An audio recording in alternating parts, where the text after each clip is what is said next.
When I was 18/19, I met a very, very, very peaceful man. And the advent of his entering my life changed my life for good. And he talked about the journey of his life. And he talked about coming to adoration. And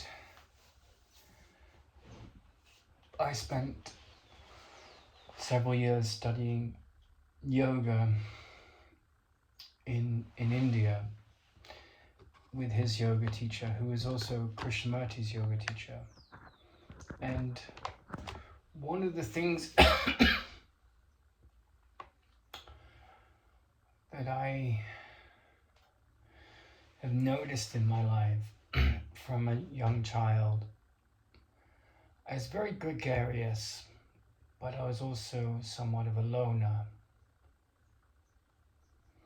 So gregarious means enjoy all kinds of people, gets on with all kinds of people, sees a value in all kinds of people. But loner means has this habit for being alone a lot. And I studied with the teacher in India, and then different experiences that eventually led me to a period in Dorset in the south of England. And there was a lot of activity, a lot of creative work, and a lot of time alone. And I remember that was towards the end of that period. It was about 18 months, 2 years. The last 3 months, there was a girlfriend that came in, but before that and after that, because the relationship didn't have feet for the long term, and there was a lot of neediness. It didn't feel healthy. But there was a moment before the relationship with the woman where there was so much loneliness. It was so sharp. And then when I had to leave Dorset, I was being pushed out by circumstances. And I saw a documentary called Into the Great Silence. And it's a beautiful documentary about this monastic tradition called the Carthusians, right? Now, I wasn't raised in a in a religious family. We didn't go to church, wasn't baptized. And I found a real affiliation for Krishnamurti, who kind of speaks about deep spiritual things, but often frowns upon organized religion, and that spoke to me a lot. But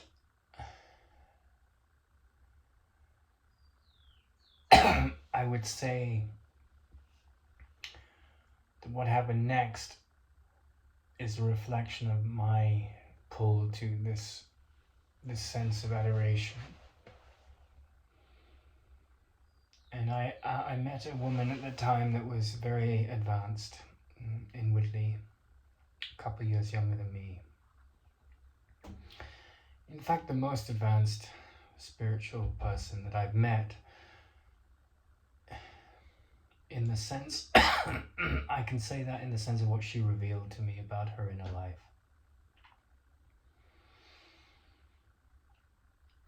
And I think when you meet people like that, it's really valuable because it's very challenging. And we grow with the right quality of challenges, and with the right response to the right quality of challenges, with the right response to all challenges. But I felt like quietude, simplicity, silence was the best description of the ambience that I needed to come to Adulation. And so I asked her to help me because her father had been a priest, and she was kind of envious of the fact that I grew up in a family that wasn't indoctrinated by religion and was interested in culture.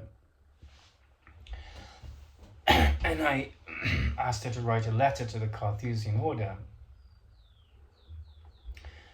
which is a monastic tradition that is expounded in this beautiful documentary, Into the Great Silence. And they have a monastery in Sussex called Parkminster.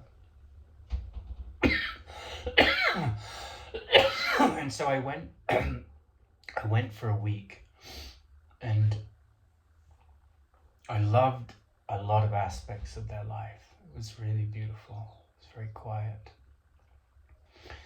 But the obsession with ritual and it just, the whole emphasis on being a Catholic convert, I didn't fit to it. Their cosmology didn't resonate with mine, but their lifestyle outside of the obsessive ritual process, although I could see the beauty of the devotion behind the ritual. And they wake up at 12:30 at night. That's when their day starts. They're extraordinary human beings. I mean, even if you don't believe in God, you spend some time in a community like that, and the reverence is palpable. It's a very beautiful space. But I didn't fit into the culture. I didn't have that upbringing that supported that path for me. But what I have noticed is that being very quiet, avoiding vexatious people and the arguments of the insecure mind, I'm very pulled to that. And I think we start out with adoration for people and things, and certainly it's very healthy to have beautiful, loving relationships in our lives, and to foster them and to nurture them. That's a big part of life, that connection with others. But I do think that this word adoration, it's a little bit like a giant crocodile or something. When you're ready for that movement inwardly, and it's sort of there as propensity, it's there as a growing pull in the story of life for certain people. It's like this great big crocodile comes up and swallows you whole.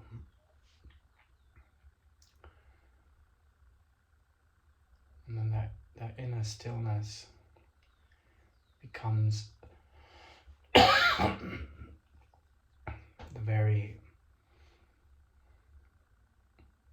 it's an expansive vastness, but it becomes the story of your inner life.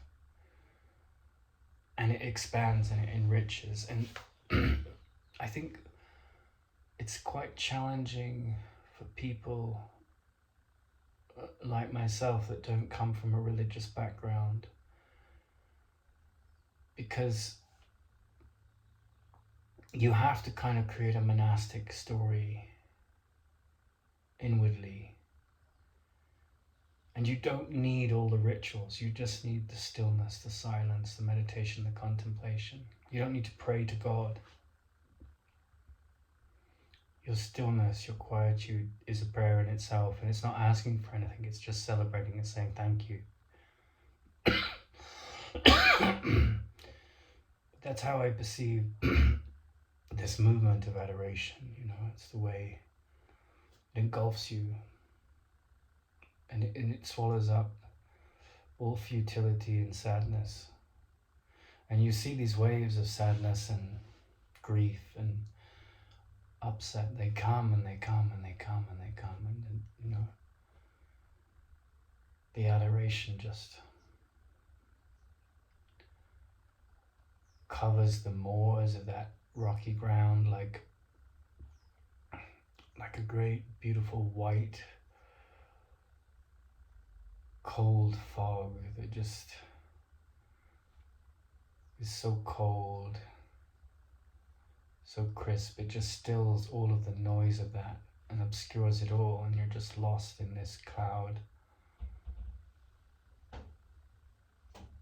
And I think that's a very challenging thing for someone who's been raised, in the path of intellectual pursuits and achievements in the world, to balance the need to have